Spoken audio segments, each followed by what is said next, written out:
బా చాలా వర్క్ ఉంది. లంచ్‌కి అయితే ఏం కుక్ చేయలేను. ఏదో ఒకటి తినేస్తాంలే. ఫస్ట్ అయితే వర్క్ ఫినిష్ చేద్దాం.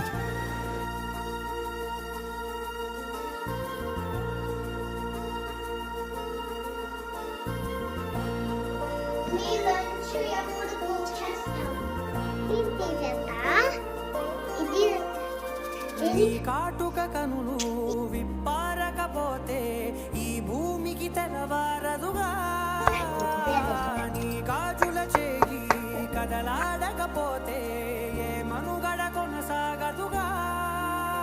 ప్రతి వరుసలోను ప్రేమగా అల్లుకున్న బంధమా, అంతులేని మీసమా, అంచనాల కందున ఆలయాలు కోరని ఆదిశక్తి రూపమా, నీవు లేని జగతిలో దీపమే వెలుగునా. నీ దగులాలనలో ప్రియమగు పాల